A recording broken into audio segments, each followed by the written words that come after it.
माझा 40-45 वर्षाचा जो काही आत्ताचा अनुभव आहे, तो सगळा तुम्हा लोकांना शेअर करून तुम्हाला पण तयार करण्याच्या उद्देशाने या वेबिनारची अरेंजमेंट असते आमची. 15 दिवसाचा कोर्स असतो. ते डिटेल्स नंतर तुम्हाला सांगितलं जाईल. तर आत्ता इम्पोर्ट आणि एक्सपोर्टच्या क्षेत्रामध्ये काम करण्यासाठी आत्ता म्हणण्यापेक्षा पहिल्या याच्यापासूनच वाव आहे भरपूर. काही-काही गोष्टी ज्या आपल्या देशात तयार होतात, त्या इतर देशांमध्ये तयार होत नाहीत. नॅचरली रिसोर्सेस जे आपल्याकडे आहेत, उदाहरणार्थ पाणी किंवा जमीन किंवा हवामान ह्याचा बेनिफिट आणि सगळ्यात चौथं महत्त्वाचं म्हणजे त्याच्यासाठी लागणारी मॅनपॉवर. तर या सगळ्या गोष्टींचा आपल्याकडे प्रचंड उपलब्धता असल्यामुळे या सगळ्या गोष्टींमध्ये आपण खूप चांगल्या प्रकारे काम करू शकतो. शेती आणि शेतीजन्य पदार्थ चांगल्या प्रकारे एक्सपोर्ट होतात भारतातनं. त्याच्यामध्ये ताजे फळं-फळावळ पण असतील, ताजं मटेरियल पण असेल, डिहायड्रेटेड पण असतात, प्रोसेस्ड फूड्स आहेत, नॉन-व्हेज आयटम्स आहेत सगळे मासे, मटण वगैरे. तर याचं आपल्याकडे तयार होणारं उत्पादन आणि त्याची असलेली इतर जगातली रिक्वायरमेंट याच्यामध्ये खूप मोठ्या प्रमाणावरती चान्सेस आहेत. त्याच्या व्यतिरिक्त इंजिनिअरिंगच्या क्षेत्रामध्ये जे काही स्किल्ड लागतं, ते स्किल्ड आपल्याकडे चांगल्या प्रकारे अवेलेबल आहे.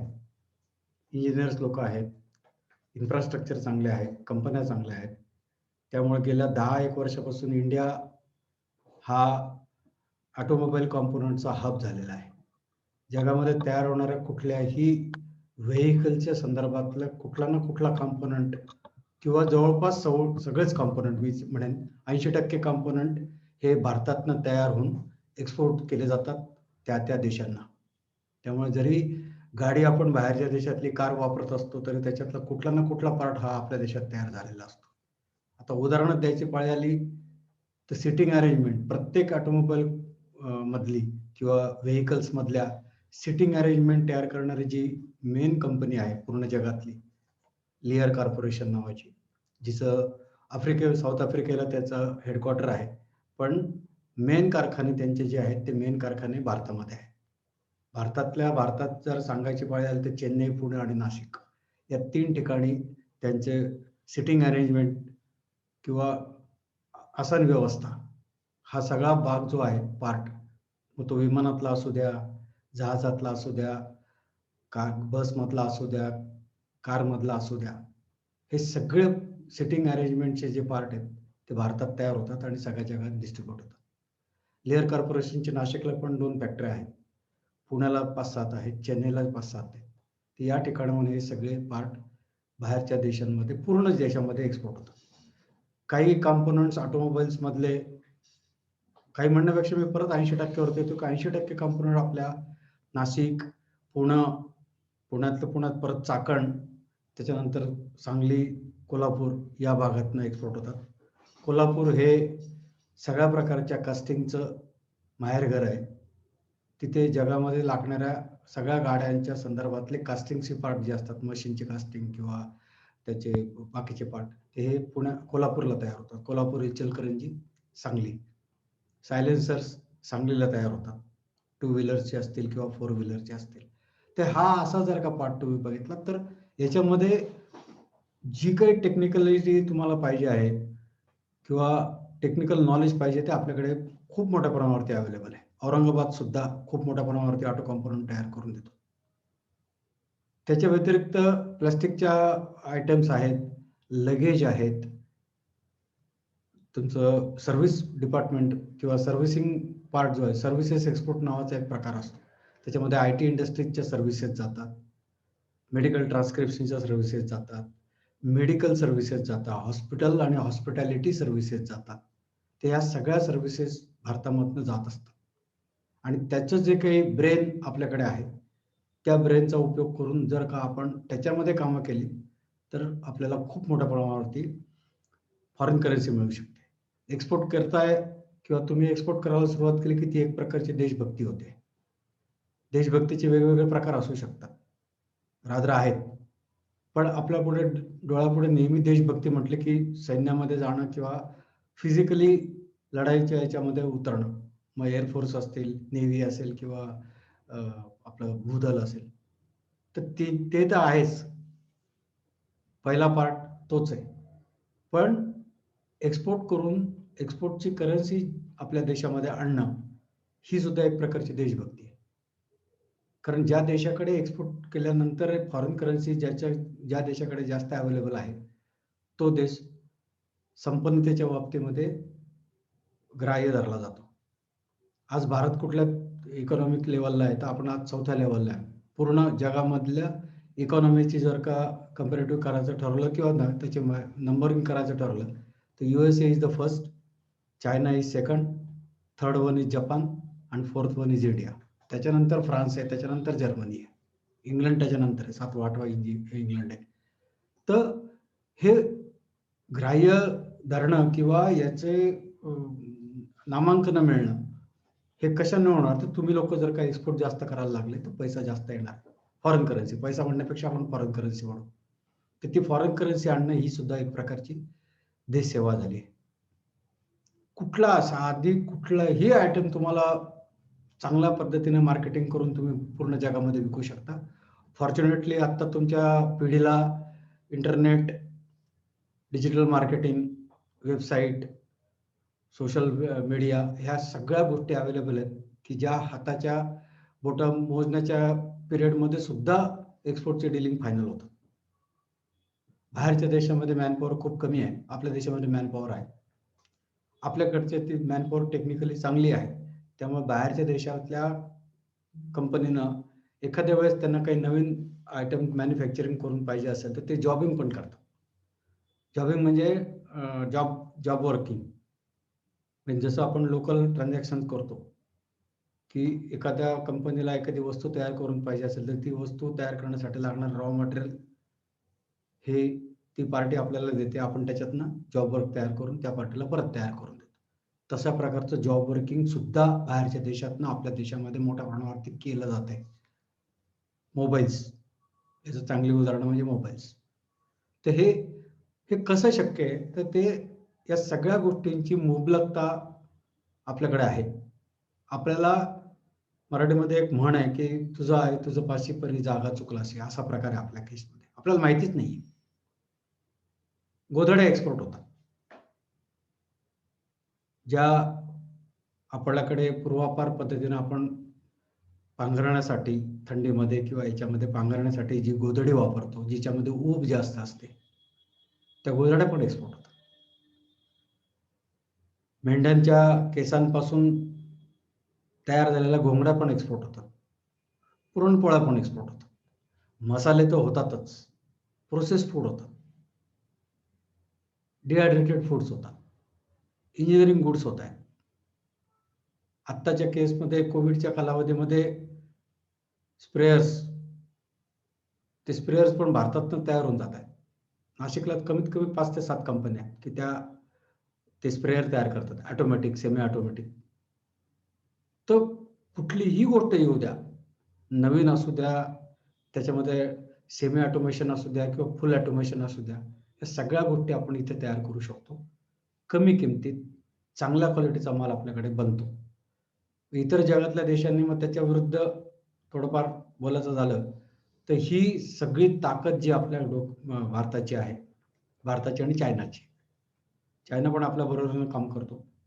तर भारत आणि चायना या दोघांकडे असलेल्या या सगळ्या ताकदीची दखल घेण्यापेक्षा भीती घेतलेली आहे आणि मग ते वेगवेगळ्या पद्धतीनं आपल्यावरती काही ना काही नियंत्रणं टाकायचा प्रयत्न करतात आणि त्या नियंत्रणांना सुद्धा आपण पुरून उरतो.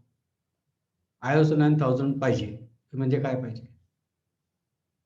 वस्तू कशी तयार करायची याचं लेखी सिक्वेन्शियल ॲक्टिव्हिटीचं एक पुस्तक तयार करणं म्हणजेच ISO 9000. त्याला ते वेगवेगळ्या गोंडस इंग्लिश भाषेमध्ये सांगतील तुम्हाला, की what you do you should write and as per written process you should do it. म्हणजे काय? तर आम्ही तेच करतो. रामदास स्वामींनी जे दासबोध लिहून ठेवलेला आहे, संत होते आपल्याकडचे रामदास स्वामी, त्यांनी जो दासबोध नावाचा ग्रंथ लिहिलेला आहे, त्या ग्रंथामध्ये उद्योग कसा करावा, संरक्षण कसं करावं, व्यापार कसा चांगला करावा, याच्याबद्दलचे वर्षानुवर्ष 400-500 वर्षापूर्वी लिहिलेले ग्रंथ आहेत. त्याच्यामधल्या या सगळ्या गोष्टी आपण जर का वाचल्या, तर त्या तेव्हा त्यांनी लिहिलेल्या गोष्टी आणि आत्ता आपण ISO 9000 साठी काय तयार करतो, तुम्ही त्याला काय SOP वगैरे काय-काय छान-छान नावं देतात. तर त्या गोष्टी या लोकांनी आत्ता पाहिल्या, आत्ता शिकले आणि म्हणून ते लोकं आळशी झालेले आहेत. SOPमध्ये लिहिलेलं नसेल त्यांच्याकडच्या, तर तो माणूस तिथल्या तिथे थांबून जातो. आपल्याकडच्या लोकाला सांगितलं, "अरे SOPमध्ये नाही." मग त्याला काय झालं? मी करतो नाही. तुम्ही त्याला जुगाड म्हणा. नावं कशीही द्या. जुगाड म्हणा, मग तो चांगल्या पद्धतीचा असू शकतो, वाईट पद्धतीचा पण असू शकतो. तर या सगळ्या गोष्टींवरती आपण मात करून पुढे जाऊ शकतो. जाऊ शकतो म्हणजे काय? तर 10-15 वर्षापूर्वी जर का इम्पोर्ट एक्सपोर्ट चालू करायचं आहे, कंपनी एस्टॅब्लिश करायची वगैरे, वगैरे जर का तुमच्या गोष्टी होत्या, तर त्याला कमीत कमी 7-8 महिने लागायचे. म्हणजे कंपनी एस्टॅब्लिशमेंट व्हायला 2-3 महिने. त्याच्यानंतर पॅन कार्ड मिळालं, त्याच्यानंतर नाव मिळालं, त्याच्यानंतर इम्पोर्ट एक्सपोर्टचं लायसन्स मिळालं वगैरे, वगैरे. आता हे मोजून एका आठवड्याच्या आत तुमची कंपनी एस्टॅब्लिशमेंट होते. प्रोप्रायटरशिप कंपनी असेल, तर एका आठवड्याच्या आत तुमची कंपनी एस्टॅब्लिशमेंट होते. त्याच आठवड्यामध्ये तुमचं इम्पोर्ट एक्सपोर्टचं लायसन्स पण मिळतं. पार्टनरशिप कंपनी असेल, प्रायव्हेट लिमिटेड असेल, तर त्याला 2-3 महिने लागू शकतात. पण हा जो काही बदल झालेला आहे गेल्या 15-1 वर्षापासूनचा, तो बदल आत्ता आम्ही त्या परिस्थितीमध्ये जेव्हा कामं करतोय, तेव्हा आम्हाला म्हणजे पूर्वीचे दिवस आठवले, की खरोखर हसू पण येतं आणि त्यावेळेला काय करत होतो आणि आत्ता काय करतोय. प्रोप्रायटरशिप कंपनी एस्टॅब्लिश करायची आहे. घरच्या पत्त्यावरती तुम्ही शॉपॅकचं लायसन्स काढा ऑनलाईन. एका दिवसात शॉपॅकचं लायसन्स मिळतं. ते सुद्धा ऑनलाईन तुमच्या मेलवरती मिळतं. त्या शॉपॅक लायसन्सच्या आधारावरती तुम्ही करंट अकाउंट ओपन करा. शॉपॅक लायसन्स मिळालं याचा अर्थ तुमची कंपनी एस्टॅब्लिशमेंट झाली. त्याला अजून जर का लीगल स्टेटस द्यायचं असेल चांगल्या पद्धतीचं, तुम्ही उद्योग आधार पण काढा. उद्योग आधार तुमचा जो कार्ड निघतो, तो उद्योग आधार सुद्धा एका दिवसात मिळतो. उद्योग आधाराच्या आधाराने तुम्ही डायरेक्ट गव्हर्नमेंट, सेंट्रल गव्हर्नमेंटमध्ये रजिस्टर्ड होता आणि त्याच्यानंतर करंट अकाउंट ओपन करा.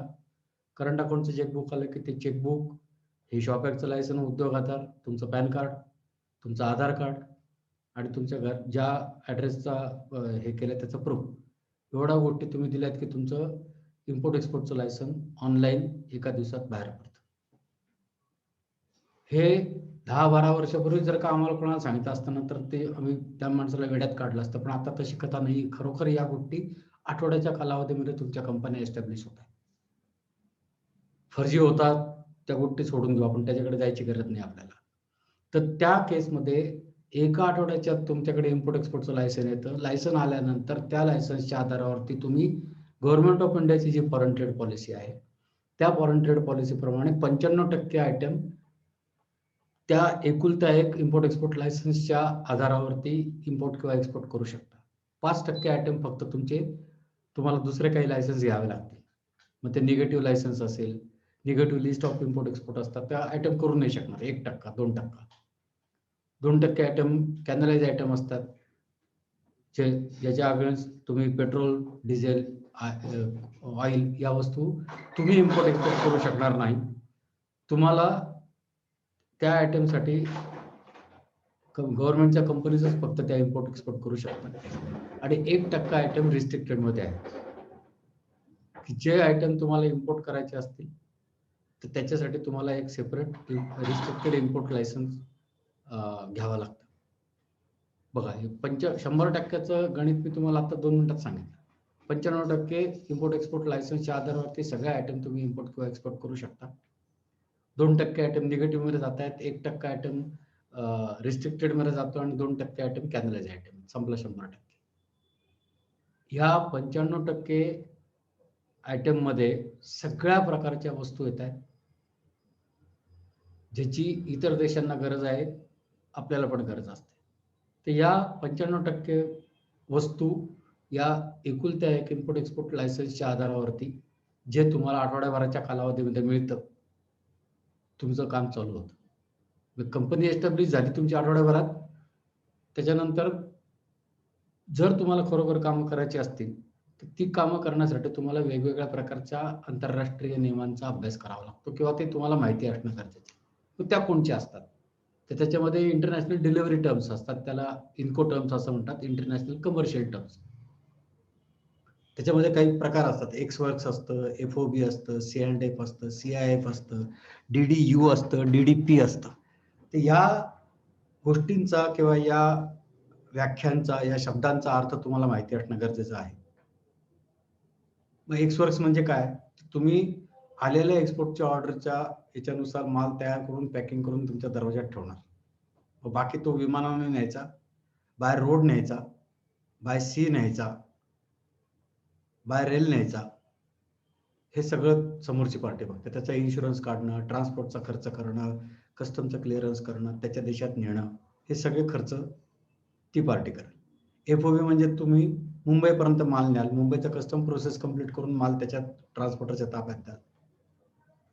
सी-अँड-एफ म्हटलं की त्याच्या देशातल्या पोर्टपर्यंत पोहोचवाल. डी-डी-यू आणि डी-डी-पी म्हटलं की त्याच्या दरवाजापर्यंत पोहोचवणार. तर हेच अशा पद्धतीचे हे व्याख्या बदलतात आणि त्या व्याख्या बदलल्या की तुमच्या त्या मटेरियलची कॉस्ट बदलते, कोटेशन बदलतं. येणारे पैसे तुम्हाला करावे लागणार आहेत, जाणारे पैसे तुम्हाला खर्च करावा लागणार आहे. तुमची जबाबदारी वाढते. या गोष्टींचा तुमचा अभ्यास असला पाहिजे. भारतातनं एक्सपोर्ट केल्यानंतर पैसे कसे मागवायचे? हा एक खूप मोठा पार्ट असतो. सगळ्यांच्या डोक्यामध्ये एक चुकीची समजूत असते किंवा बाहेरच्या देशातले लोकं आपल्याला पैसे ॲडव्हान्स देत नाहीत. देतात. जर तुमचा माल हा त्याच्या देशात तयारच होत नसेल, तर त्याला तुम्ही सांगितल्याप्रमाणे त्याला 100% ॲडव्हान्स देण्याशिवाय गत्यंतर नसतं. फक्त त्याच्या डोक्यामध्ये पण एक भीती असू शकते, की तुम्हाला त्यांनी 100% ॲडव्हान्समध्ये पैसे पाठवले आणि तुम्ही माल दिला नाही तर? उडदा माझे काळे गोरे असा एक अभंग आहे. तर त्या अभंगानुसार उडदाच्या डाळीमध्ये काळे उडीद पण असतील, गोरे उडीद पण असतात. तर ते काळे बाजूला काढून ठेवायचे आणि गोऱ्या उडदानी पुढचा संसार करायचा असतो. तर उडदा माझे काळे गोरे या या न्यायाने किंवा या अभंगानुसार आपल्या देशामध्ये पण फसवणारे लोक आहेत. बाहेरच्या देशातले लोक आपल्याच देशातले लोक फसवतात, हा अजून एक गैरसमज आहे. बाहेरच्या देशांमधले लोक पण फसवतात. भ्रष्टाचार हा सगळीकडे आहे. पर्सेंटेज कमी जास्त असू शकतं. पण त्या लोकांनी आपल्याला फसवण्यापासून कसं सावध व्हायचं? म्हणून 100% ॲडव्हान्स घ्या. तुम्ही 100% टाका तर खरी. कोटेशनमध्ये तुमच्या कंडिशन शीटमध्ये टाका मला 100% ॲडव्हान्स पाहिजे. तो 2 पावलं तो माणूस पुढे येईल. तो म्हणेल नाही, नाही कुलकर्णी तुम्हाला 100% ॲडव्हान्स दिला मी आणि तुम्ही जर का मालच मला दिला तर मी कुठे जायचं? मग अशा केसमध्ये तो म्हणतो मी 80% ॲडव्हान्स देतो. 20% माल एक्सपोर्ट केल्यानंतर देतो. आता किती सोपं आहे बघा. 100% लिहायचे, 80% ॲडव्हान्स ॲक्सेप्ट करायचा. तो पुढे येतोय 80% ॲडव्हान्स ॲक्सेप्ट करायचा. 20% माल दिल्यानंतर. सोपा शब्द आहे. 20% माल डिस्पॅच झाल्यानंतर. म्हणजे कधी पण? त्याच्या घरात पोहोचल्यानंतर, त्याच्या पोर्टवरती पोहोचल्यानंतर. त्याच्या पोर्टवरती पोहोचल्यानंतर तो कशाला पैसे देईल? जर तो तुमच्यावरती अविश्वास दाखवून 100% द्यायला तयार नाहीये, 80 आणि 20 ची गोष्टी करतोय, तर 20% साठी सुद्धा तुम्ही त्याला सांगितलं पाहिजे, की बाबा 80% ॲडव्हान्स तुम्हाला पाठवला, की मी माल तयार करायला घेईन आणि तो तयार झालेला माल पूर्णतः क्वालिटी चेकिंग करून, पॅकिंग करून तुझ्या देशापर्यंत पोहोचवण्यासाठी माझ्या कस्टमच्या प्रोसेस कंप्लीट करण्यासाठी मला एक 15 दिवस लागतील, 10 दिवस लागतील. त्याच्यानंतर तो जहाजात चढवेल किंवा विमानात चढवेल आणि त्या मोडनुसार तुझ्याकडे पोहोचायला जेवढा वेळ लागेल, तेवढा तुला सहन करावा लागेल. मग अशा पद्धतीने मी तो माल डिस्पॅच केल्यानंतर त्या डिस्पॅच केलेल्या मालाचे जे कागदपत्र आहेत, त्याची मी तुला स्कॅन कॉपी पाठवेल आणि त्या स्कॅन कॉपीच्या आधारावरती तू मला 20% पाठवायचे. म्हणजे त्याच्याकडे माल पोहोचायच्या आधीच तुमचे 100% पैसे आले तुमच्याकडे. अशा पद्धतीने आपण कधी निगोशिएशन चालू करू शकतो. तर जो आपल्याकडे कॉन्फिडन्स असला पाहिजे. सगळ्या गोष्टी माहिती असल्या पाहिजे. बाहेरच्या देशातनं जेव्हा तुम्ही एखादी वस्तू इम्पोर्ट करता, त्या वस्तूंवरती ते लोकं कधीही तुम्हाला उधारीमध्ये माल देत नाहीत. ते त्यांचं स्टँडर्ड ऑपरेटिंग प्रोसिजर काय असते, स्पेसिफिकली मी जपान आणि या देशांबद्दल बोलतोय आत्ता. जपानचे लोक तुम्हाला माल देत असताना ऑर्डर बरोबर 40% ऍडव्हान्स पाहिजे. 40% माल तयार झाल्यानंतर आम्ही तुम्हाला फोटोग्राफ तयार करून पाठवू, पॅकिंग करत असतानाचे फोटोग्राफ टाकू, तेव्हा 40% आले पाहिजे. आणि उरलेले 20% आम्ही माल डिस्पॅच केल्यानंतर मालाचे कागदपत्र आम्ही तुमच्याकडे पाठवू, स्कॅन कॉपी त्याच्यावरती द्यायची. म्हणजे त्यांनी माल डिस्पॅच केल्यानंतर जहाजात चढवल्यानंतर जपानमधनं भारतामध्ये जहाज यायला 30 ते 35 दिवस लागतात. तर त्या 30-35 दिवसाच्या कालावधीमध्ये त्यांनी 100% ऍडव्हान्स घेतलाय. आणि ते लोक कधीही, जपानचे लोक कधीही मटेरियल रेडी करून ठेवत नाही. करत असतील ते, पण ते स्पेसिफिकली तुमच्यासाठी तयार करणार आहे म्हणून आम्हाला 45% ऍडव्हान्स पाहिजे किंवा 40% ऍडव्हान्स पाहिजे. मग आम्ही तुमचा माल तयार करायला सुरुवात करू.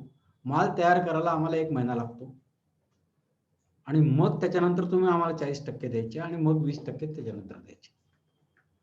बघा, ते करतात, ते लोक खरोखर त्या पद्धतीनेच कामं करतात. मटेरियल तयार करून ठेवलेलं असतं आणि मग तुम्हाला खोटं सांगून पाठवतात, असं कधीही करत नाही. तर ही स्पेसिफिकली जपानमधनं जेव्हा तुम्हाला एखादी वस्तू इम्पोर्ट करायची असेल, ती त्यांची मोडस ऑपरेंडी आहे. सिस्टमच आहे त्यांची.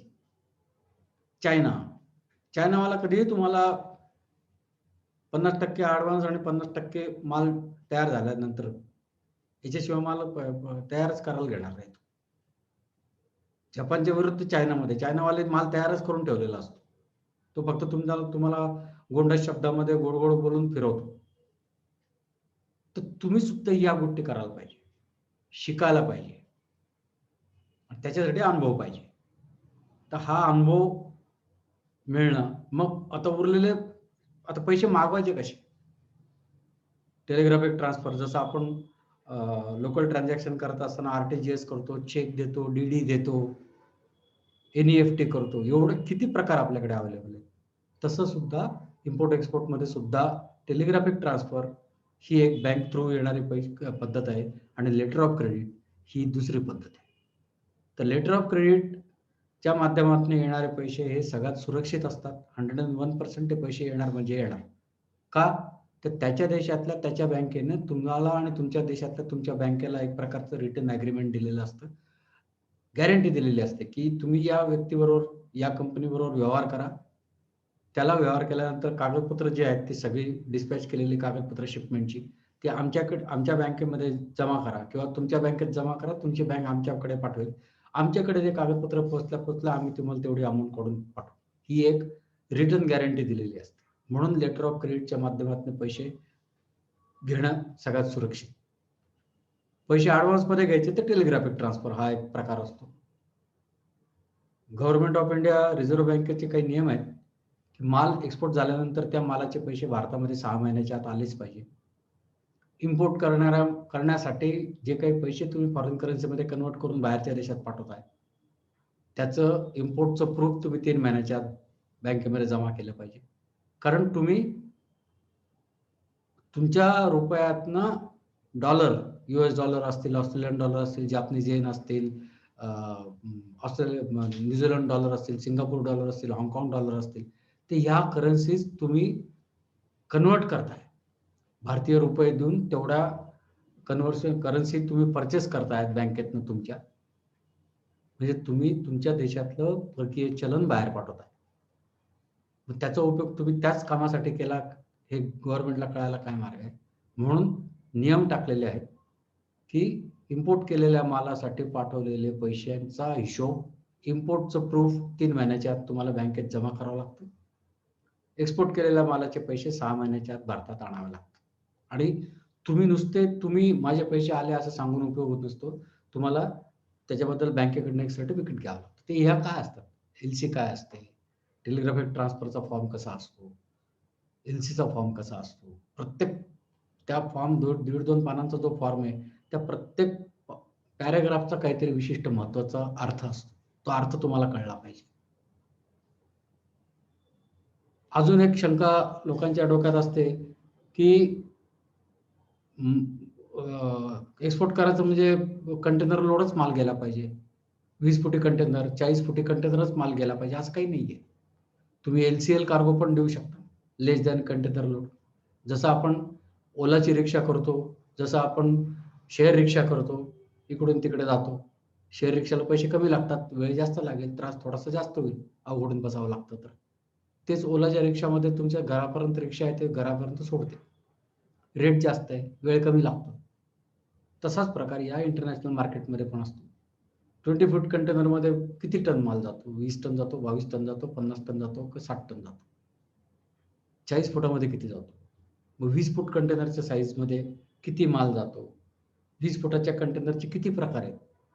40 फुटाच्या कंटेनरचे किती प्रकार आहेत? हा अभ्यास तुम्हाला असला पाहिजे. तुमच्या मालाचं कुठल्या साईजचा कंटेनर लागणार आहे? त्याला किती फ्रेट लागणार आहे? हेच तुम्हाला माहिती असणं गरजेचं आहे. इन्शुरन्स कोणी काढायचा? तुम्ही काढायचा का तो काढणार आहे? बरं, एवढं करून तुम्ही माल एक्सपोर्ट केला, रिस्क घेतली, की 50% किंवा 80% ॲडव्हान्स आला, 20% वरती पाणी सोडायची मानसिक तयारी पण केली, किंवा समोरची पार्टी देणार नाही पैसे आपल्याला. तर अशा केसमध्ये तुमच्या या 20%चं जी काही अमाउंट आहे, त्या 20% अमाउंटचं सुद्धा व्हॅल्यूचं सुद्धा इन्शुरन्स काढला जातो. त्याच्यासाठी ECGC नावाची व्यवस्था आहे. तर या सगळ्या गोष्टींचा अभ्यास तुम्हाला करणं गरजेचं आहे. क्लायंट्स कसे शोधायचे? फ्रेट फॉरवर्डिंग म्हणजे काय? पोस्टाने सुद्धा माल जातो. फॉरेन पोस्ट पार्सल ऑफिस हा एक प्रकार सगळ्या जगातल्या पोस्ट ऑफिसेसमध्ये आहे. देशातल्या पोस्ट ऑफिसेसमध्ये त्याला फॉरेन पोस्ट पार्सल असं म्हणतात. जसं आपल्याकडे स्पीड पोस्ट आहे, पोस्ट पार्सल आहे. तर त्या पद्धतीचं प्रत्येक भारतातल्या मोठ्या शहरांमधल्या प्रत्येक पोस्ट ऑफिसमध्ये फॉरेन पोस्ट पार्सल नावाचं डिपार्टमेंट सेपरेट आहे. त्यांच्या माध्यमातून तुम्ही 20 किलोपर्यंतचा माल एक्सपोर्ट करू शकता. सॅम्पल्स पाठवायचे, तुम्ही त्या पद्धतीने पाठवा. सॅम्पल्स पाठवायचे म्हटलं तरी आपण DHL किंवा FedEx किंवा UPS या कुरिअर कंपन्यांमार्फत माल पाठवतो. नका जाऊ त्यांच्याकडे, कारण ते लोक तुमच्याकडनं मोठ्या प्रमाणावरती चार्जेस घेतात.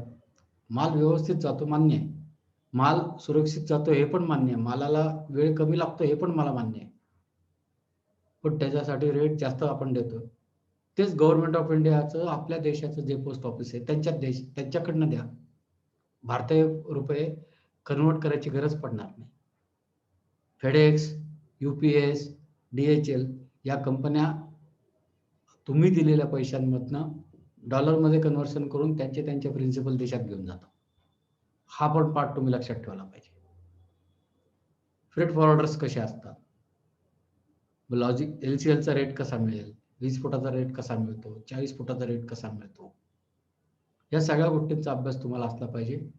आणि क्लायंट्स कसे शोधायचे, त्यांच्याबरोबर कम्युनिकेशन करायचं, त्या क्लायंट्सबद्दलची सिक्युरिटी कशी चेक करायची, त्याचं सिव्हिल रेकॉर्ड कसं चेक करायचं, हा पण पार्ट महत्त्वाचा असतो. तर या सगळ्या गोष्टींचा अभ्यास तुम्ही जेव्हा केव्हा इम्पोर्ट एक्सपोर्टच्या केसमध्ये उतरणार आहात त्या वेळेला तुम्हाला असणं पाहिजे. इम्पोर्ट एक्सपोर्टचं लायसन्स सुद्धा तुम्हाला 8 प्रकारांनी मिळतं.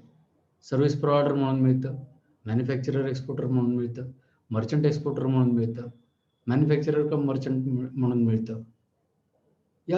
त्याचे काय बेनिफिट्स आहेत? गव्हर्नमेंट ऑफ इंडिया तुम्हाला किती प्रकारांनी इम्पोर्ट आणि एक्सपोर्टच्या केसमध्ये सबसिडीज देतात. काही कॅशमध्ये मिळतात, काही लायसन्सिंग फॉर्ममध्ये मिळतात, काही बिफोर एक्सपोर्ट माल तयार करण्यासाठी म्हणून मिळतात, काही आफ्टर एक्सपोर्ट मिळतात. तर ह्याचा एकंदरीत जर का स्टॅटिस्टिक्स तुम्ही बघितलं तर गव्हर्नमेंट ऑफ इंडियाकडनं तुम्हाला मिळणाऱ्या इम्पोर्ट एक्सपोर्टच्या इन्सेंटिव्हच्या माध्यमातून कमीत कमी 15% ते 20% आसपास तुम्हाला इन्सेंटिव्ह मिळतात. वेगवेगळ्या प्रकारचे सगळे इन्सेंटिव्ह एकत्र केले तर ते 20% पर्यंत ती अमाऊंट जाते. मग त्या केसमध्ये तुम्ही तुमचा प्रॉफिट 20% 40% ठेवायची गरज नाही. तुम्ही कमी प्रॉफिट ठेवा. गव्हर्नमेंट तुम्हाला देते 15% ते 20%. Be happy in that. Volume वाढवा. व्हॉल्यूम वाढला की येणारा इन्सेंटिव्ह पण वाढतो. आपल्याकडे म्हणजे कसं मुर्गी एकाच वेळा खायची असते आपल्याला, सोन्याचे अंडे देणारे. तसं न करता एक अंडं खा, प्रॉफिट व्हॉल्यूम वाढवा आणि तुम्हाला कामं मिळत जातील. तर या सगळ्या गोष्टींचा माझा वैयक्तिक जो 40-45 वर्षाचा अनुभव आहे तो अनुभव लक्षात ठेवून आणि नवीन उद्योजक तयार करण्याच्या दृष्टिकोनातनं समोरच्या माणसाच्या मनामध्ये काय काय शंका असू शकतात, या सगळ्या गोष्टींचा अभ्यास करून उद्योगवर्धिनी हा 15 दिवसाचा ऑनलाईन कोर्स आम्ही तयार केला आहे. आधी ऑफलाईन पण चालू होतं, कोविडमुळे ऑनलाईन बॅचेस पण चालू आहेत. तर हे छातीठोकपणे आम्ही तुम्हाला सांगतो, की तुम्हाला या 15 दिवसाच्या कालावधीनंतर तुम्ही 80% इम्पोर्ट आणि एक्सपोर्ट करण्यासाठी लायक होऊ शकाल किंवा तयारी तुमची होणार आहे. लायक हा शब्द त्या दृष्टिकोनात नका घेऊ. तर आम्ही तुम्हाला त्या पद्धतीने तयार करू. समुद्रात एकदम ढकलून नाही देणार.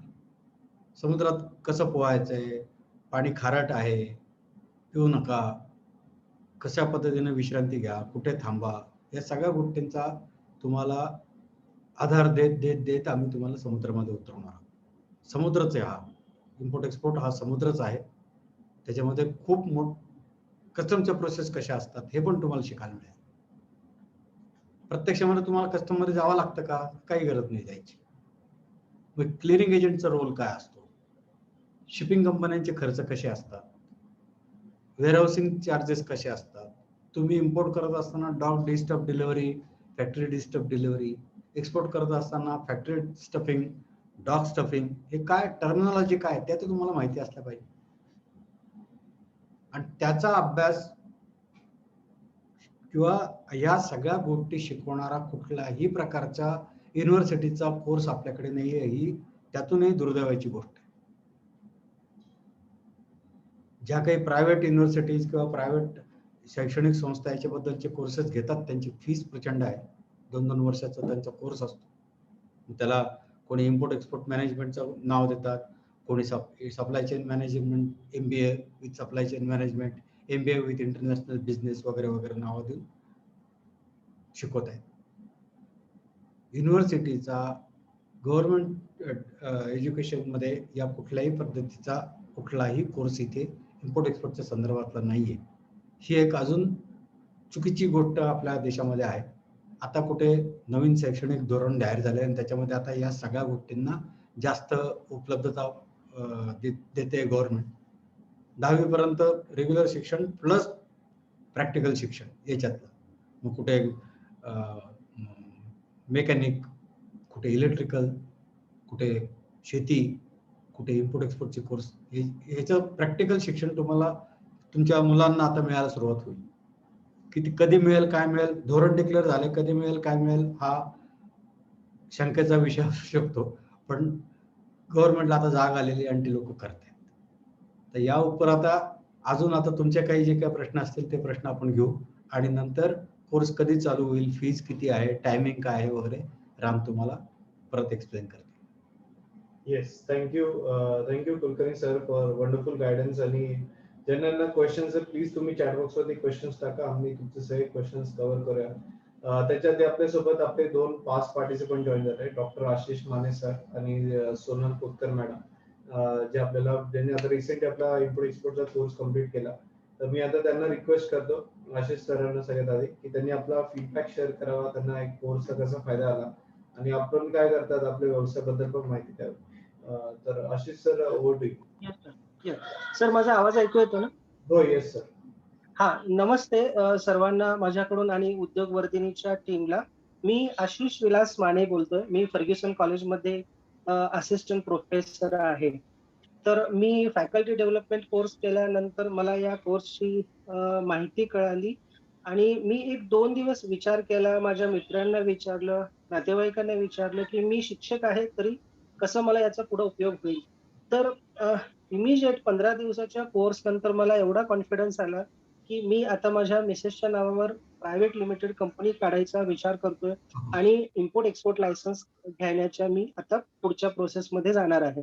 8 जून नंतरचा हा मी कोर्स केलेला आहे आणि खरोखरीच जागतिक उलाढालीमध्ये आपण कसं उतरू शकू याचं उत्तम मार्गदर्शन कुलकर्णी सरांनी, चांडक सर 1-2 वेळेला होते आणि आताचे सर सुद्धा एका लेक्चरसाठी होते. तर आपल्या पूर्ण शंकांचं निरसन आपलेपणानं या सगळ्या गोष्टी इथं सांगितल्या जातात. बिझनेस, सगळे डिटेल्स, काय स्कीम्स आहेत, वेबसाईट्स कोणत्या रेफर कराव्यात, वर्किंग कसं असतं, किंवा अगदी start to end case studies material आपल्याला मिळतं. चांडक सरांचा, कुलकर्णी सरांचा अनुभव मोठा आहे.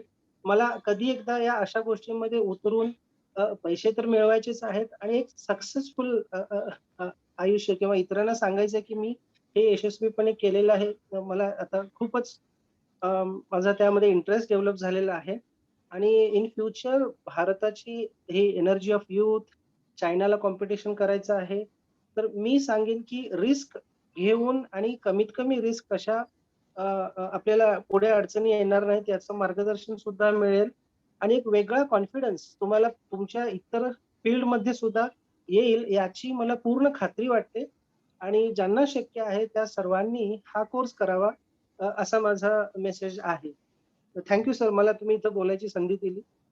थँक्यू सर फॉर जॉईनिंग अस आणि कॉंग्रॅच्युलेशन्स, तुम्ही आता डिसिजन घेताय private limited yes company. Sir, yes या. तुम्हाला डिटेल्स टाकायचं चॅट बॉक्स मध्ये तुम्ही टाकू शकता सो दॅट या ऑडियन्स मधून पण समवन कॅन विजिट यू.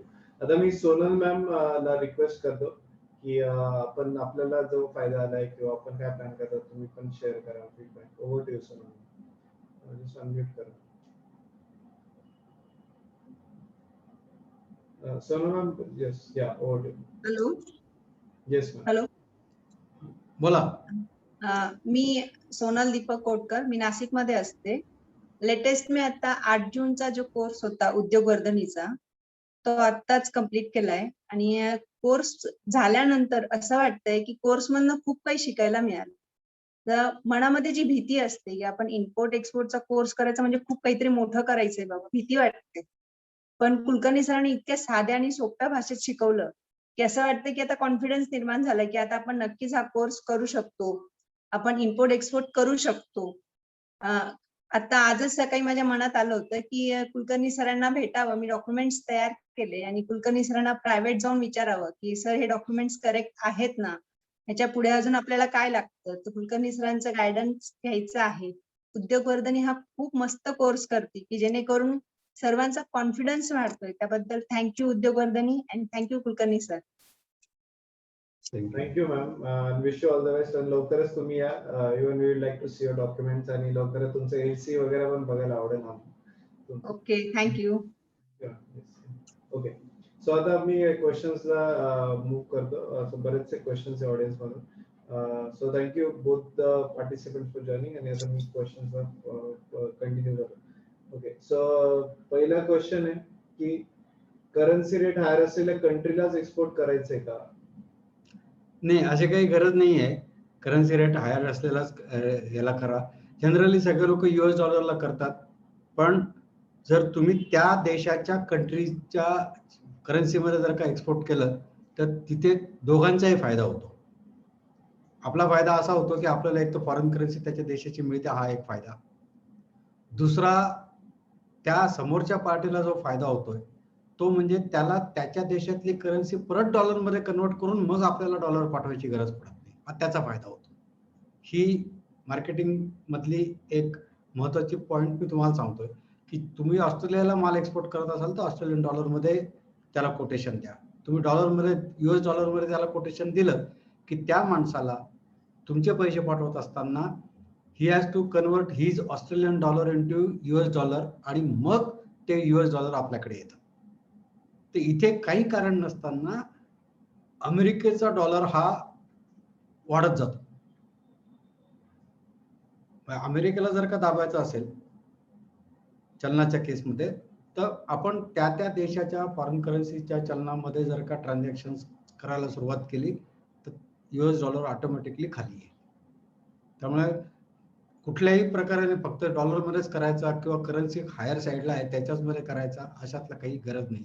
तुम्ही इव्हन बाकी कन्व्हर्शन मधला लॉस गेन काय असायचं मिळायचं तो मिळून हे तुम्हाला नको असेल तर तुम्ही रुपयामध्ये सुद्धा एक्सपोर्ट करू शकता. समोरच्या पार्टीने रुपयामध्ये ऍक्सेप्ट केलं तर तुम्ही रुपयामध्ये सुद्धा बिलिंग करू शकता. नाशिकला माझे काही क्लायंट आहेत की जे आता वर्षाला कमीत कमी 8 कोटी रुपयाचं एक्सपोर्ट इंडियन रुपीज मध्येच करतायत. कोटेशन इंडियन रुपीज मध्येच संपला विषय. राईट. पुढचा प्रश्न आहे की या व्यवसायामध्ये काय काय रिस्क आहे? रिस्क हा शब्द डोक्यातनं तुम्ही काढून टाकलात, अभ्यास करून जर का तुम्ही एखादी गोष्ट करायला गेलात तर रिस्क काही उरत नाही. पदोपदी तुम्हाला सावध करण्याचा आम्ही प्रयत्न करणारच आहोत, पण तुम्ही स्वतः ऑटोमॅटिकली कसे सावध व्हाल या दृष्टिकोनातच या कोर्सची तयारी केलेली असते. की अरे पहिल्या 2 कंटेनरचे पैसे किंवा पहिल्या 2 शिपमेंटचे पैसे त्या माणसाने आपल्याला दिले, आता एकदम 10 आयटम मागतो किंवा 10 पट माल मागतोय, उधारीत द्यायचा का नाही द्यायचा? तर आम्ही सांगतो थांबा इथेच. मोठ्या गोष्टीच्या मागे लागण्यात काही अर्थ नाहीये. त्यामुळे जिथे तुम्हाला सगळ्यात पहिली रिस्क असते, तुम्हाला समोरच्या पार्टीकडनं पैसे येतील की नाही येतील. तर ECGC ची जी सवय आहे आपल्याकडे भारतीय गव्हर्नमेंटची, त्यांच्या मार्फत तुम्ही काम करा, पैसे जाणार नाहीत कुठे. येणारं पेमेंट लेटर ऑफ क्रेडिटच्या माध्यमातून मागा, पैसे जाणार नाहीत कुठे. तर पैशाच्या बाबतीतली रिस्क खूप कमी झाली. उरला मटेरियलच्या क्वालिटीच्या बाबतीतली रिस्क असेल तर जागतिक स्तरावरती कोटेशन्स क्वालिटीचे सर्टिफिकेशन देणाऱ्या कंपन्या आहेत. त्या कंपन्यांचे माणसं तुमच्या फॅक्टरीमध्ये तुमच्या प्री एक्सपोर्टचं इन्स्पेक्शन करायला येऊ शकतात आणि त्यांच्या क्वालिटी सर्टिफिकेटला जगामध्ये पूर्णतः मान्यता असते. त्यामुळे तिथे माल पोहोचल्यानंतर क्वालिटी खराब झाली म्हणून पैसे येणार नाहीत अशातला काही भाग नसतो. सो रिस्क जशी लोकल ट्रान्झॅक्शन्स मध्ये आहे तशी इंटरनॅशनल मध्ये पण आहे. पण लोकल मध्ये जशा पद्धतीने आपण सावध होऊन कामं करतो तसं इंटरनॅशनल मध्ये पण होत आहेत. ओके, पुढचा प्रश्न आहे की या बिझनेसला सुरुवात करायला किती कॅपिटल लागतो? जास्तीत जास्त 50,000 रुपये. ओके, म्हणजे ती लायसन्सिंग कॉस्ट झाली, मार्केटिंगची कॉस्ट झाली, मटेरियलची कॉस्ट वेगळी, कंपनी एस्टॅब्लिशमेंट, मार्केटिंग आणि लायसन्सिंग ऍक्टिव्हिटी याच्या संदर्भात तुमच्याकडे जास्तीत जास्त 50,000 रुपये असले पाहिजे.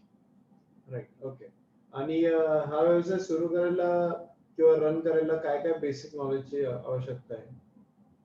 बेसिक तुमचं शिक्षण असलं पाहिजे. तुम्ही 12वी पास असतात तरी चालतंय, थोडंफार इंग्लिश बोलता आलं तरी चालतंय, तुमच्याकडे कॉम्प्युटर लिटरसी असू द्या, एवढंच मी म्हणेन.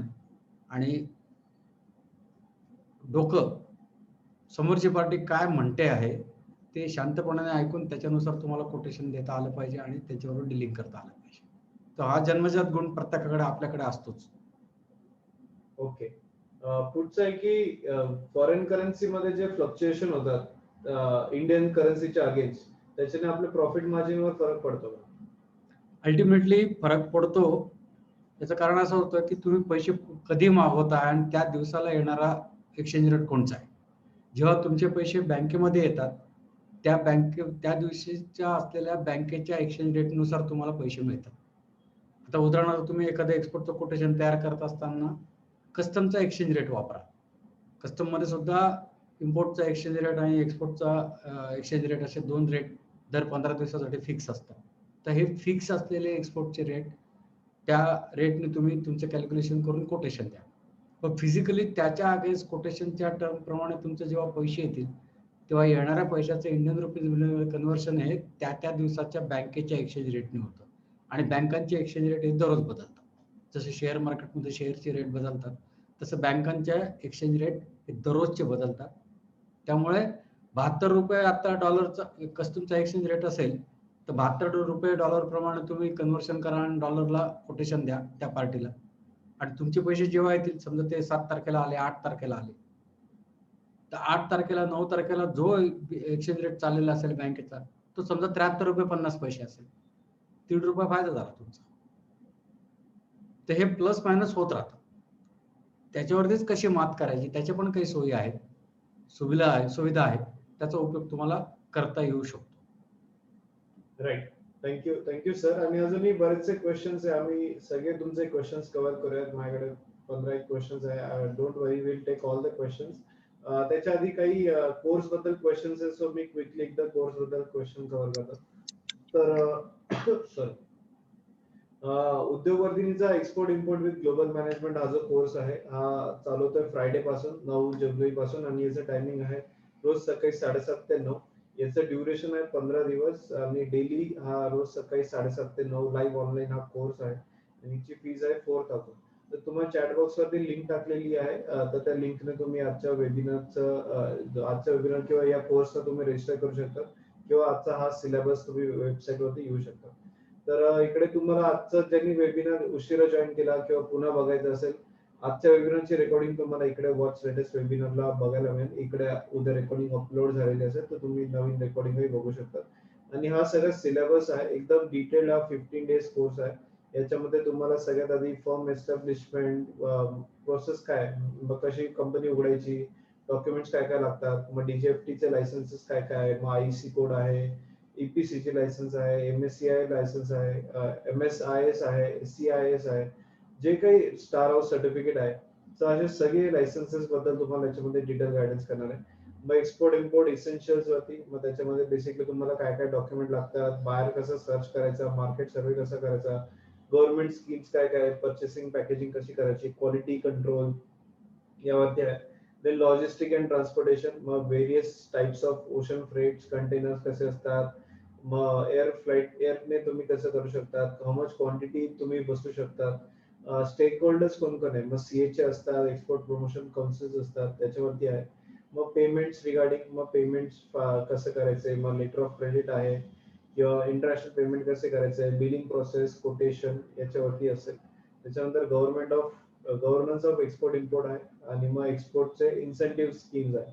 मग MSCIS, TMA, ROTDB ज्या काही स्कीम्स आहेत त्या सगळ्या आम्ही डिटेल कव्हर करणार आहे. आणि मग काही इम्पॉर्टंट क्वेश्चन्स आहे, तुमचे फ्रिक्वेंटली आज क्वेश्चन्स असतात. मग कॉस्ट शीट कशी बनवायची, बँक अकाउंट कुठला ओपन करायचा, कुठल्या बँकमध्ये उघडायचा, करंट अकाउंट असतो, फॅसिलिटी काय काय भेटतात, हे सगळ्या गोष्टींमध्ये तुम्हाला डिटेल गायडन्स मिळणार आहे.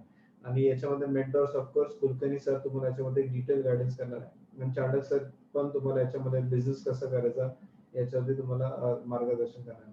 तर आमचे 3000 एक्सपोर्टर्स अल्युमनाय नेटवर्क येतो, तुम्हाला याच्यामध्ये जॉईन करता येतो. तसेच आमचे बिझनेस डील कशा करायच्या, मार्केटिंग स्ट्रॅटेजीज तुम्हाला आम्ही शिकवणार आहे. तुम्हाला प्रोडक्ट सर्च मध्ये आमचा 60,000 उद्योजकांचा नेटवर्क आहे, तर प्रोडक्ट सर्च वगैरे त्याच्यामध्ये आम्ही तुम्हाला हेल्प करणार आहे. तर सगळं तुम्हाला पोस्ट प्रोग्राम सपोर्ट पण याच्या कोर्समध्ये थ्रू मिळणार आहे. आणि आमचे काही सक्सेस स्टोरीज आहे. तर तुषार आहे सर आहे, ज्यांचं 12वी म्हणजे एकदम 12वीचं एज्युकेशन होतं, बट ते आज चांगला मोठ्या प्रमाणात एक्सपोर्ट करतात वर्ल्ड वाईड. किंवा महेंद्र शिंगारे सर आहे, ज्यांनी रिसेंटली आता कारवार फार्म्स पण अजून एक कंपनी स्टार्ट केलेली आहे आणि आज त्यांचा टर्नओव्हर करोडोंमध्ये आहे आणि त्यांचे फॉरेन दुबईमध्ये पण त्यांनी रिसेंटली एक कंपनी स्वतःची एस्टॅब्लिश केली. तर हे सगळे आपले पार्टिसिपंट्स आहेत ज्यांनी आपला एक्सपोर्टचा कोर्स केला आणि त्यांना आज चांगला फायदा होतोय. हे सगळे लाईव्ह ऑनलाईन सेशन आहे. तर तुम्हाला प्रत्येक सेशन लाईव्ह ऑनलाईन असतो, तुम्हाला अनम्यूट करून डायरेक्टली क्वेश्चन विचारता येतात. आम्ही 30 पार्टिसिपंट लिमिट ठेवतो प्रत्येक बॅच मध्ये. आणि मेन इज आमची प्रत्येक सेशनचे आम्ही तुम्हाला रेकॉर्डिंग सुद्धा देतो. तर तुम्हाला एखाद्या दिवशी लाईव्ह यायला नाही जमलं तर तुम्हाला प्रत्येक सेशनची रेकॉर्डिंग सुद्धा डिटेल मध्ये बघायला मिळते आणि त्याचं तुमच्याकडे रेकॉर्डिंगचा ऍक्सेस पण आम्ही ठराविक पिरियड साठी देतो. कोर्स झाल्यानंतर तुम्हाला हँडहोल्डिंग सपोर्ट आहे, सर्टिफिकेट आहे आणि सॉफ्ट कॉपीज आहे कोर्स मटेरियलची. हे सगळ्या गोष्टी तुम्हाला मिळेल आणि ऑनलाईन तुम्ही पेमेंट करू शकता, तिकडे तुमचे डिटेल्स भरून पेमेंट करू शकता. तसंच आमचे टेस्टिमोनियल्स वगैरे बघू शकतात. आम्ही बऱ्याचशा लोकांनी आम्हाला फीडबॅक दिलेले आहे वेगवेगळ्या सोशल मीडियावरती, चॅनल्स वरती. तर तुम्ही नक्कीच ते सगळे फीडबॅक टेस्टिमोनियल्स वगैरे सगळे बघू शकता. आणि फीडबॅक इकडे तुम्ही व्हिडिओज बघू शकता. सो बऱ्याचशा गोष्टी आहेत. सो आणि उद्योगवर्धीच्या वेबसाईट वरती तुम्ही जाऊन बाकीचे डिटेल्स बघू शकतात. आमचे अबाउट आमच्या उद्योगवर्धीनी काय काय करते, काय कुठले कोर्स आहेत ते सगळे. आणि युट्यूब चॅनल वरती आमच्या सगळ्या उद्योजकांच्या मुलाखती बघू शकतात. तर 60,000 उद्योजक आहेत, तर त्यांच्यापैकी बऱ्याचशा लोकांचे आम्ही त्यांनी त्यांच्या स्टोरीज घेतल्या. मग ते 10 रुपयाच्या प्रवासापासून ते 10 रुपये ते 100 करोड पासून ते म्हणजे बस स्टँड पासून ते 4 कंपन्यांचे मालक, असे बरेचसे उद्योजक आहेत जे आज व्यवसाय करतात, त्यांचं तुम्ही बघू शकता. ओके, सो आता मी फर्दर क्वेश्चन्स घेतो. बरेचसे क्वेश्चन्स आहेत.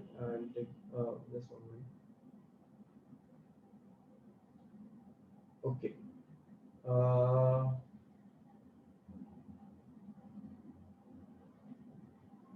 सर हा आता फ्रूट काही कमोडिटी रिलेटेड आहे, तर कस्टर्ड ऍपल, पल्प किंवा बनाना हे एक्सपोर्ट करता येतात का? हो, कस्टर्ड ऍपलला तर खूप मागणी, बनानाला पण खूप मागणी आहे. पण कस्टर्ड ऍपल सीजनल ऍक्टिव्हिटी म्हणून तुम्ही पाठवू शकता. Okay, what is transportation charges for shipment of product म्हणजे एरोप्लेन अँड शिप आता ते कम्युनिटी वाईज व्हॅरी होतं पण ते ओव्हरऑल कसं कन्सिडर ते ओव्हरऑल तुम्ही जर का बघितलं तर एअरनी तुम्हाला पाठवायचं असेल तर एअरचा खर्च आणि जहाजाच्या खर्चांमध्ये बराच जमीन आसमानाचा फरक आहे. जहाजाला तुम्हाला 50 रुपये किलो लागत असतील तर by air it will take एक स्ट्रेट वे 250-300 रुपयाच्या आसपास जाईल. एवढा फरक आहे. पण मग एअरनी माल पाठवायची गरज असेल तरच एअरने पाठवा. छोटी क्वांटिटी असेल तर एअरने पाठवा. पण मोठी क्वांटिटी असेल तर let it go by sea. रेटही कमी पडतो. सी मध्ये सुद्धा परत LCLचा रेट अजून कमी मिळतो. ब्रेक बल्कचा रेट अजून कमी मिळतो. तर हे वेगवेगळ्या प्रकाराने फ्रेट तुम्हाला मिळू शकतं. ओके. पुढचा प्रश्न आहे की आपण आपले प्रोडक्ट हे आपण एक्सपोर्टरला प्रोडक्ट देऊन आपले प्रोडक्ट एक्सपोर्ट करू शकतो का म्हणजे दुसऱ्या थ्रू? त्याला थर्ड पार्टी एक्सपोर्ट असं म्हणतात. पण मग त्या केसमध्ये तुम्हाला तुमच्या नावाचं काहीच तिथे नामोनिशाण राहणार नाहीये. जे काही ट्रान्झॅक्शन होईल, जे काही डॉक्युमेंट्स बनतील ते सगळे त्या थर्ड पार्टी एक्सपोर्टरच्या नावाने बनतील. तुम्हाला तो माणूस पैसे देतोय मान्य आहे मला, पण बेनिफिट इन्सेंटिव्ह जे काय असतील ते त्याला मिळणार आहे. ओके. पुढचं की कोर्स झाल्यानंतर आपण नॉन एक्सपोर्ट वगैरे सुरू करू शकतो का? हो, ताबडतोब 15-20. बरेचसे लोक नाशिकचे जे काही उद्योजक आमच्या सोबत जॉईन होतात ते इमिडिएटली या व्यवसायामध्ये होतात. पुढचा की GST is required import export व्यवसायासाठी? जीएसटी रजिस्ट्रेशनची गरज नाहीये. जर तुम्ही तुमच्या त्या एस्टॅब्लिश केलेल्या फर्म मधनं फक्त एक्सपोर्ट करणार असाल तर तुम्हाला जीएसटी रजिस्ट्रेशन घ्या, पण टॅक्स ऍज सच तुम्हाला पेड करायची गरज पडणार नाही. म्हणजे एक्सपोर्टच्या कोटेशन मध्ये टॅक्स एक्झम्प्ट आहे. There is no GST applicable on the export product, कुठलाही असू द्या. ओके. पुढचं आहे की आपल्याला कसं माहिती पडेल की फॉरेन कंट्रीज मध्ये कुठल्या मालाला जास्त मागणी आहे? तेच क्लायंट्स कसे शोधायचे, त्याच्या काही वेबसाईट्स आहेत. आपल्याकडे आपल्या देशांनी स्थापन केलेले वेगवेगळ्या प्रकारचे एक्सपोर्ट प्रमोशन काउन्सिल्स आहेत. त्यांच्या माध्यमातून आपल्याला या गोष्टी कळतात. राईट. सो कोर्स मध्ये तुम्हाला सगळी डिटेल डिटेल दिल्या जातील. लिस्ट दिली जाते.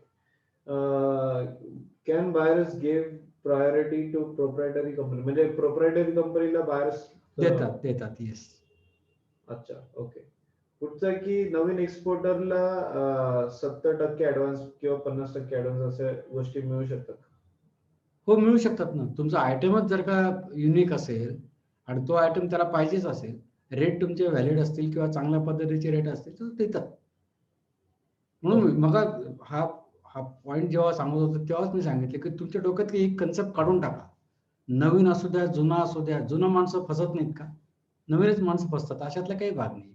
सो मला माझ्या पैशाला 100%, 70%, 80% ऍडव्हान्स पाहिजे. तू देत असेल तर तू, नाहीतर नाही. हा ऍटिट्यूड जोपर्यंत तुम्ही ठेवत नाहीये, असा ऍटिट्यूड तुमच्या डोक्यामध्ये येण्यासाठीच हा कोर्स तुम्हाला करणं गरजेचं आहे. बरोबर. पेमेंट व्यतिरिक्त अजून काय काय रिस्क असतात त्याच्यामध्ये प्रोडक्ट रिलेटेड?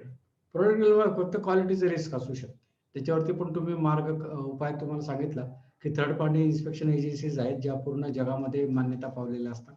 त्यांचे लोक तुमच्या फॅक्टरीमध्ये, तुमच्या प्रोसेसिंग ठिकाणी येतील आणि माल चेक करून इन्स्पेक्शनचा रिपोर्ट देतील की येस, हा माल चांगला आहे आणि या पद्धतीने तयार केलेला आहे. ओके. पुढचा प्रश्न आहे की डेली फ्रेट फॉरवर्डिंगचे चार्जेस कुठून मिळतील? डेली फ्रेट फॉरवर्डिंगचे चार्जेस तुम्हाला म्हणजे प्रश्न मला कळला नाही, पण शिपिंग कंपन्या असतात, त्या शिपिंग कंपन्यांचे ऑफिसेस पूर्ण भारतामध्ये आहेत. नाशिकला पण ऑफिसेस आहेत आणि तुम्हाला दररोज जर का फ्रेट चार्जेस पाहिजे असतील तर ते तुम्हाला मिळू शकतात. त्यांच्याकडे चौकशी करून. ओके. पुढचा प्रश्न आहे की आपण फॉर एक्झाम्पल आपण जपानचा प्रोडक्ट इंग्लंडला एक्सपोर्ट करायचा ठरवलं तर त्यासाठी पण सेम डॉक्युमेंट्स असतात का? हो, एक्सपोर्टचे डॉक्युमेंट्स सेम असू शकतील, पण तुम्ही असं डायरेक्ट जपानचा माल भारतामध्ये न आणता परस्पर त्या जपानच्या सप्लायरला सांगून तुम्ही इंग्लंडला पाठवलं तर तिथे तुमची गुप्तता गायब होऊन जाईल. त्याच्यापेक्षा तो माल जपानहून भारतामध्ये आणायचा आणि कस्टम क्लिअरन्स न करता इमिजिएट एक्सपोर्टच्या प्रोसेसमध्ये टाकून तो विदाऊट कस्टम ड्युटी तो माल तिकडे पाठवू शकतो. ओके. सिक्रेसी तुम्हाला मेंटेन करायची असेल तर. अदरवाईज पहिल्यांदाच तुम्ही तसं केलं आणि इंग्लंडच्या पार्टीला मग जपानच्या सप्लायरचे डिटेल्स सगळ्या कळतील. कागदपत्र तुमचे जाणारच नाहीत त्याच्याकडे. बरोबर. पुढचा प्रश्न आहे की पेरिशेबल आयटम आपण आयटम पाठवले पण तिकडे पोहोचल्यावर आयटम खराब झाला तर पेमेंट 100% येतं का कमी येतं? पेमेंट टर्म एलसी असेल तर? नाही, एलसी पेमेंट टर्म असेल तर पैसे येतील, पण त्या केसमध्ये किती पर्सेंटेजमध्ये मटेरियल खराब झाले तेवढे पैसे कट करून तो माणूस पाठवू शकतो. तशी कंडिशन तुमच्या एलसी मध्ये तुम्ही टाकून घेऊ शकता. आणि माल खराब होण्यासारख्या कंडिशन मध्ये मग तुम्ही तो माल पाठवत असताना तेवढी काळजी पण घेतली पाहिजे. माल खराब व्हायचे खूप चान्सेस खूप प्रकार असू शकतात. त्या माणसाने कंटेनरच सोडवला नाही, कस्टम प्रोसेसच केली नाही तर त्याचा माल खराब होणार, म्हणजे तो माल खराब होणार आहे. किंवा त्यांनी सगळ्या गोष्टीचे पैसे पण तुम्हाला आधी पाठवलेले आहेत, माल पण तुम्ही पाठवलेला आहे आणि तुम्ही कागदपत्रच त्याला पाठवलं नाही तर तो माल नाही सोडवू शकणार, कारण माल सोडायला कागदपत्र लागतात शेवटी. तर या बऱ्याचशा गोष्टी त्याच्यामध्ये इन्व्हॉल्ड असतात. त्या सगळ्या गोष्टी तुम्हाला डिटेलमध्ये याच्यात सांगितल्या जातील कोर्समध्ये. बरोबर. पुढचा क्वेश्चन आहे की अपेडाची गरज आहे का किंवा अपेडाचे लायसन्स काढायची गरज आहे का? अपेडा ही agricultural export and product development authority ही एक्सपोर्ट प्रमोशन काउन्सिल आहे आणि ॲग्रिकल्चरल प्रॉडक्ट एक्सपोर्ट करत असताना अपेडाचं रजिस्ट्रेशन कस्टममध्ये लागतं. त्यामुळे अपेडाचं रजिस्ट्रेशन घेणं गरजेचं आहे. ओके. पुढचं आहे की मिल्क प्रोडक्ट एक्सपोर्ट करू शकतो का? मिल्क किंवा मिल्क प्रोडक्ट? हो, करू शकता. ओके. रेसिड्यू फ्री टर्मरिक पावडरला कुठे स्कोप आहे? सगळ्या जगात आहे. ओके. तुम्ही तो कॅप्सूल फॉर्ममध्ये पण देऊ शकता, पावडर फॉर्ममध्ये पण देऊ शकता. त्याच्या पर्सेंटेज असतं कर्क्युमिन नावाचं, ते 95% जर का कर्क्युमिन त्या तुमच्या पावडरमध्ये असेल टर्मरिकमध्ये तर ती 95% कर्क्युमिन असलेली पावडर ही कॅन्सरवरचं सगळ्यात रामबाण औषध आहे. त्यामुळे त्याची रिक्वायरमेंट सगळ्या जगात असते. ओके. US आणि इंडियामध्ये लेबलिंग रेग्युलेशन्सचा काही डिफरन्स आहे का? हो आहे, प्रत्येक देशामध्ये असतो. तो इम्पोर्टरच तुम्हाला त्या सगळ्या डिटेल्स इन्स्ट्रक्शन देऊ शकतो की अशा पद्धतीचं लेबल पाहिजे, असं डिस्क्रिप्शन पाहिजे वगैरे वगैरे. ओके. अगरबत्ती वगैरे हे पण एक्सपोर्ट होतात? हो. अच्छा. ओके. पुढचा क्वेश्चन आहे की बायर फाइंडिंगचे काही वेज सांगू शकता का तुम्ही? There are various websites are available आणि एक्सपोर्ट प्रमोशन काउन्सिलच्या वेबसाईट्सवरती पण तुम्हाला बाहेरच्या देशातले आलेले रिक्वायरमेंट दिसतात त्या आयटमच्या. आणि काही प्रायव्हेट वेबसाईट पण आहेत. तर त्या प्रायव्हेट वेबसाईटचे तुम्ही मेंबर झाला तर त्या इम्पोर्टरच्या डिटेल्स सगळ्या मिळतील. अदरवाईज विदाऊट मेंबरशिप तुम्ही काय काय रिक्वायरमेंट कशा दिसू शकतात, कशा असतात हे कळेल, पण इम्पोर्टरच्या डिटेल्स मिळणार नाहीत. मेंबर झाल्यानंतर ते डिटेल्स मिळतात. बरोबर. ओके. आता काही शेवटचे 1-2 क्वेश्चन्स घेऊयात. कोणत्या कंट्रीमध्ये एक मिनिट. एकाच लायसन्सवर 2 डिफरंट कॅटेगरीजचे प्रॉडक्ट एक्सपोर्ट करू शकतो का? इम्पोर्ट एक्सपोर्टचं लायसन्स जे तुम्हाला इश्यू केलं जातं गव्हर्नमेंटकडनं त्याच्यावरती कुठेही लिहिलेलं नसतं की तुम्ही काय एक्सपोर्ट करणार आहात, काय इम्पोर्ट करणार आहात. सो त्या लायसन्सच्या आधारावरती तुम्ही शेणापासून सोन्यापर्यंत काहीही इम्पोर्ट किंवा एक्सपोर्ट करू शकता, जे 95% कॅटेगरीमध्ये आहेत. बरोबर. पुढचं आहे की सोया मिल्क आणि पावडर व सोया पनीर टोफू याला एक्सपोर्टला कुठे संधी आहे? टोफूला टर्कीमध्ये आहे आणि सोयाबीनला सगळ्याच जगामध्ये आहे. पण टोफू हा स्पेसिफिक पदार्थ जो आहे त्याला बाहेरच्या देशांपैकी टर्की आणि जास्त करून मुस्लिम कंट्रीज आहेत तिथे जास्त रिक्वायरमेंट असते. ओके. आणि एडी कोड म्हणजे काय? एडी कोड हा ऑथराइज्ड डीलर कोड हा त्याचा लॉंग फॉर्म आहे. रिझर्व्ह बँकेने प्रत्येक बँकांना एक विशिष्ट कोड नंबर दिलेला असतो. तो कोड नंबर ज्या बँकांकडे आहे त्याच बँकांमध्ये किंवा त्या बँकाच फक्त फॉरेन करन्सीमध्ये कामं करू शकतात.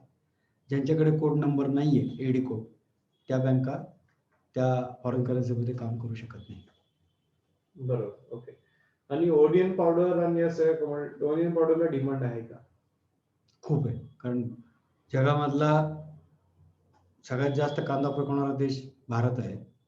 त्यामुळे त्या डिहायड्रेशन करून त्याची पावडर तयार करण्याला आणि त्याची शेल्फ लाईफ वाढतं, त्याच्यामुळे त्याची डिमांड जास्त आहे.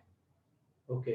आणि आपण असे व्यवसाय सुरू करू शकतो का ज्याच्यामध्ये आपण फक्त सर्व्हिस देतो, इतरांचे प्रोडक्ट इम्पोर्ट एक्सपोर्ट करायला? हो, त्याला मर्चंट एक्सपोर्टर असं म्हणतात. अच्छा, ओके. तर तसे खूप लोक लोक करतात. करतात. आणि ऍग्रीकल्चर कमोडिटीजला इन जनरल बरेचसे क्वेश्चन्स आहे की याला कुठे मागणी आहे, तर ह्या वेबिनार मध्ये सगळ्या आपण आहेत त्याला. ॲग्रिकल्चरच्या सगळ्या ईच अँड एव्हरी आयटमला आपल्याकडच्या डिमांड आहे. फक्त ते कसं शोधायचं आणि कशा पद्धतीने टॅकल करायचं, हा पार्ट तुम्हाला माहिती असणं आणि तो आम्ही तुम्हाला या वेबिनार रेग्युलर कोर्समध्ये आम्ही तो पार्ट पण शिकवतो. Okay okay, thank you. So thank you Kulkarni sir for wonderful guidance. आपण सगळे क्वेश्चन्स आज कव्हर केलेले डिटेलमध्ये आणि आय होप सगळे audience thank you for wonderful questions. तुमचे बरेचसे क्वेश्चन्स होते आणि आम्ही जास्तीत जास्त कव्हर करायचा प्रयत्न केलेला आहे.